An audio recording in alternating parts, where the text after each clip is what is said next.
All right, guys, we're going to go over how to use this toy hauler. First of all, your propane tanks are located right here.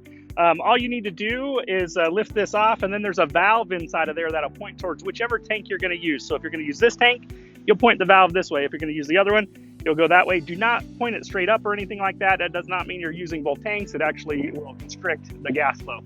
So just point it towards one tank or the other. And just so you're aware, the battery is located back behind here. You shouldn't need to get in there for any reason, but we do want you to know where that's located.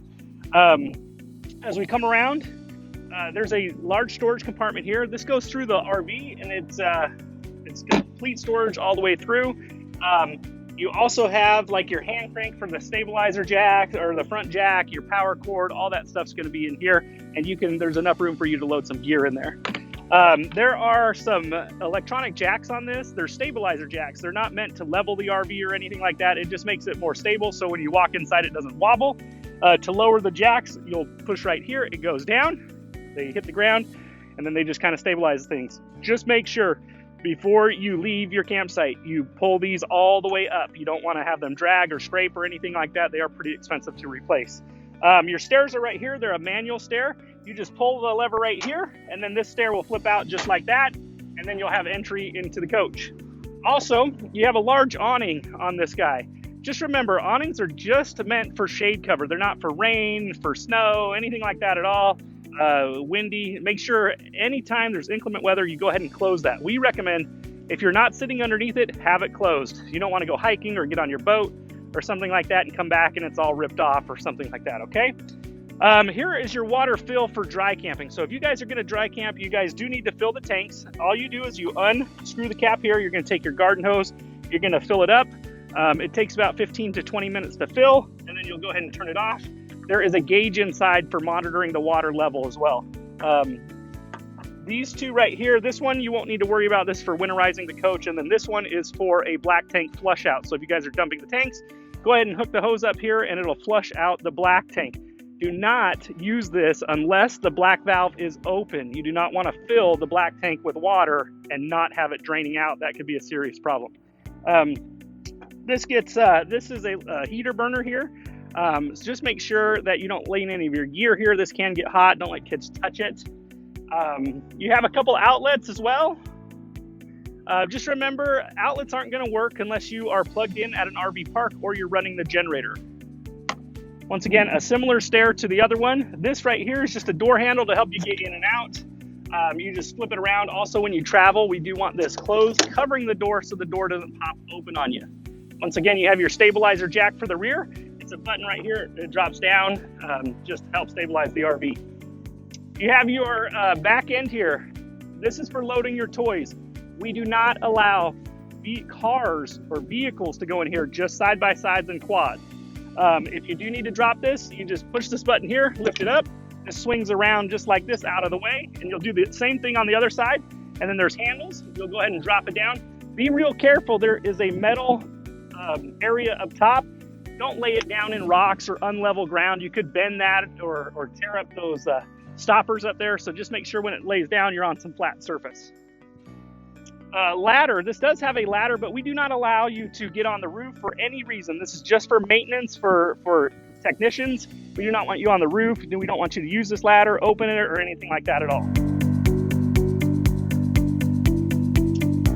Here is the fuel station area. We do not allow you to use our fuel stations. This is only allowed for the generator. You need to bring your own fuel. We don't know what a previous renter's put in there. We don't want somebody to put race fuel in there or other things. So this is only for the generator uses. If you have a side-by-side or quads or toys, you need to bring your own fuel.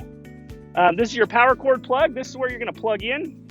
If you're at an RV park, there's a big cord. It plugs here, and then the other side will plug in at the RV park.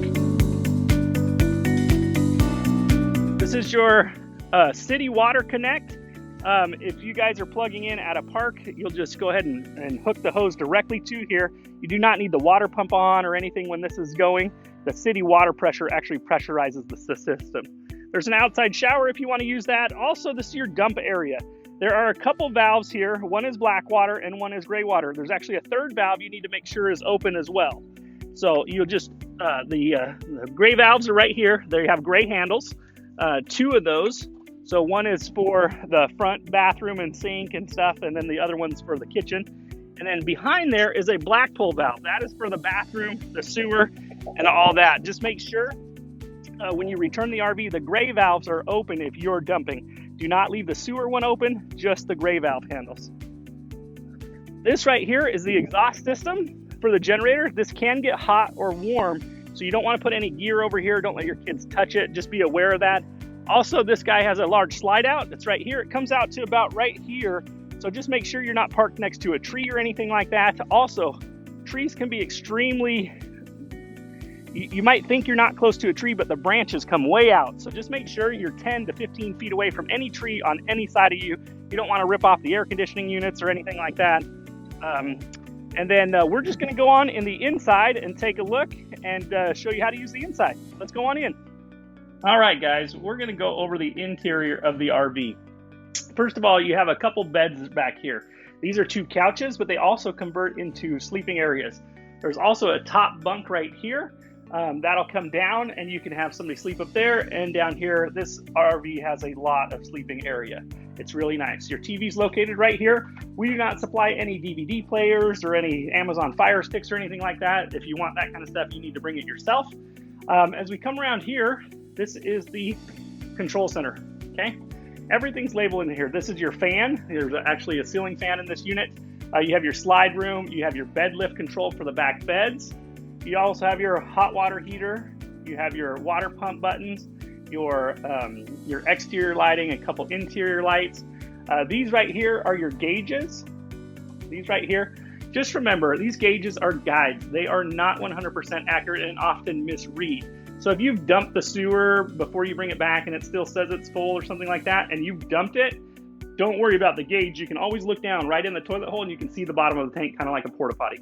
So just make sure. Sometimes something might stick on a sensor and say it's full when it's really not. And there's also your awning control here. So that'll slide in and out. Just remember, like we talked about, awnings, if there's any type of weather whatsoever, close them. You do not want to pay for a new awning. This right here is a couch. This also converts into another sleeping area. You just lift it up and slide it out. Also, when you're loading your gear, this folds up against the wall. Just remember, we do not provide any tables or any chairs. If you want those inside the RV, you need to bring them yourself. Also, when you come in, please be really careful of cabinetry if you're driving your side-by-side in. We also have some flooring we lay down. It's kind of like a rubber mat.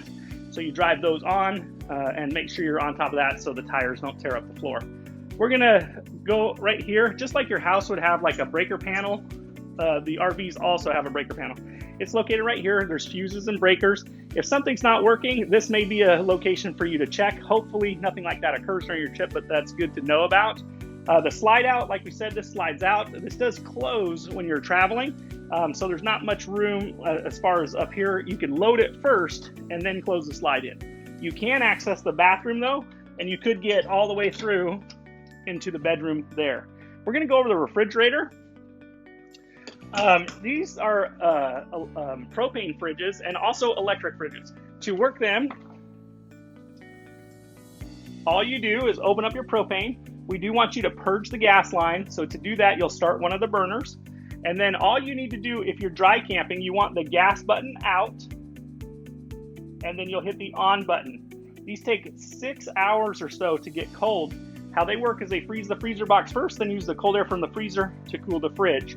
So make sure you get that started right away if you're going to be using it. Also, if you're going to be running electric like at a campground, you want to make sure the gas button is in and you're running on electric, which is also, it'll convert to gas if it needs to, if you're unplugged. We're going to step through the bathroom area. One thing I want to go over with the bathroom is these doors right here. There's a rubber band that you want to make sure when you're traveling is covering this. To get into the shower, you'll undo it just like that. These guys will slide open, but when you are traveling, make sure they're closed, and you take this rubber band and close them so it doesn't swing everywhere when you're driving. Bathrooms right here, just remember the only thing that goes down the toilet is RV toilet paper. No wipes of any kind, no female feminine products, just RV toilet paper. This goes all the way through to the master bedroom area. What's really nice is that there are several USB outlets for charging. There's some on each side. You even have a little hamper for if you want to put a laundry basket underneath there. You can open it up and drop the clothes in there. You have a second air conditioning unit for the front area. To turn this on, you just reach up and you turn it on manually, and this just cools this area. I'm going to have you swing around this way, and we'll go out to the kitchen area. On this wall is kind of the brains of this RV. You have the solar panel on top. This is just going to help maintain the batteries. It's not to run anything on the coach. It just helps maintain it. You also have your thermostat for the interior cooling and heating system. And then you have, lastly, your tank levels and gauges. So once again, these are not 100% accurate. So just with a grain of salt, sometimes they're full, sometimes they're not. If you dump them and you know they're empty, they're going to be empty. You do have a microwave here, and you have your stovetop. Just remember, no major appliance is going to work without the generator on and running or plugged in at the RV park. I'm going to let you take one last look through here. There's plenty of space for storage. You have a nice sink area, and hopefully we'll see you soon, and hopefully you like your toy hauler.